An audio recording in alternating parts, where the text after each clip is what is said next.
And we turn now to two senators on either side of this debate. I spoke with them earlier this evening before the vote, and I began with Senator John Thune of South Dakota. He's the second highest ranking Republican in the Senate.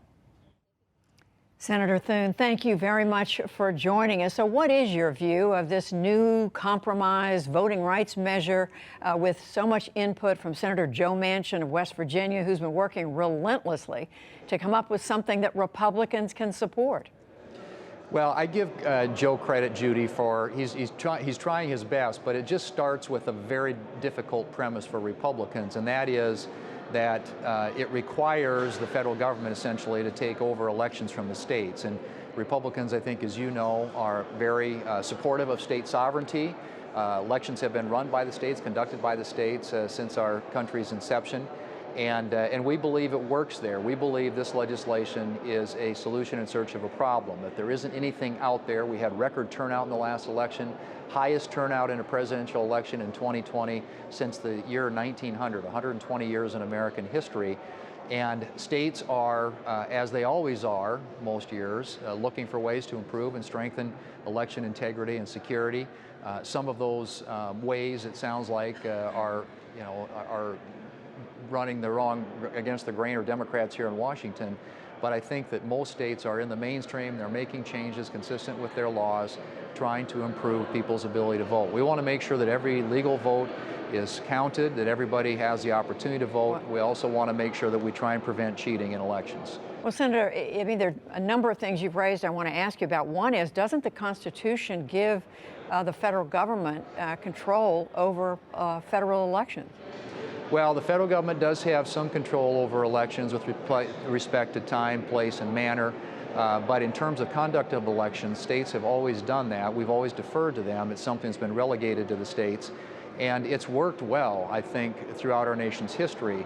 The argument here is that we need this massive sort of federal expansion of, when it comes to voting in this country, elections, when in fact what you're seeing at a lot of the states across the country are efforts to try, as I said, strengthen and improve their elections process, which is consistent with the way that it's always been done.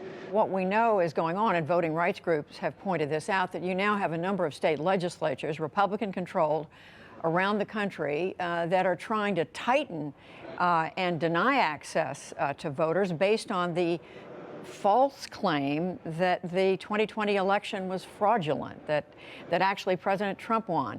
We know that is not true, so why not try to take steps that will undo a falsehood?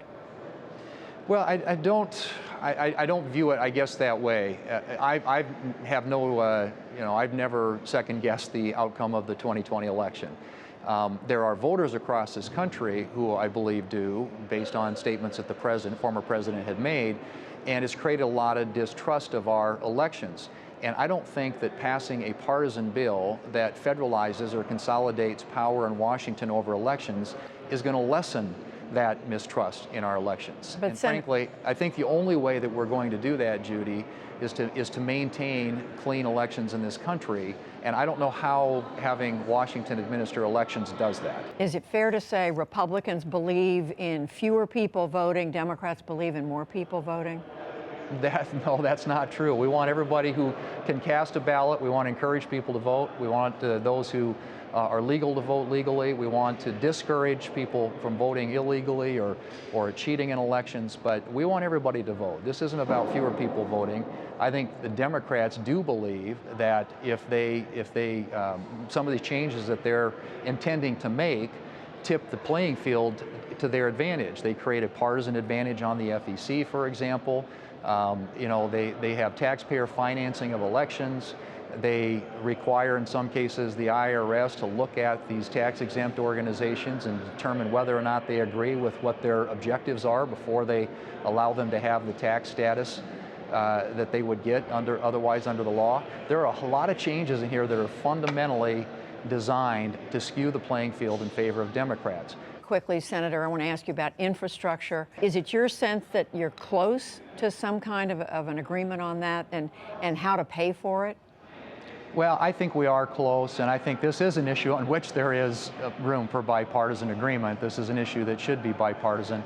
The complicated part is the pay-fors, and and the details do matter. I think there's a structure out there that a number of Republicans and Democrats have endorsed. Directionally, I think it's moving in the right direction, but filling in the details is going to be important to all this, and being able to work with the White House. Ultimately, it's got to be something that the president would be willing to sign into law. But I'm all for putting together a package that could attract a big vote in the Senate and in the House, get signed into law by the president. I think infrastructure is something the American people do expect us to be working on, and probably, frankly, would rather we would working on that than an election bill that puts Washington in charge of their elections in this country. Senator John Thune, thank you very much. Good to have you with us. Thanks, Judy. Good to be with you.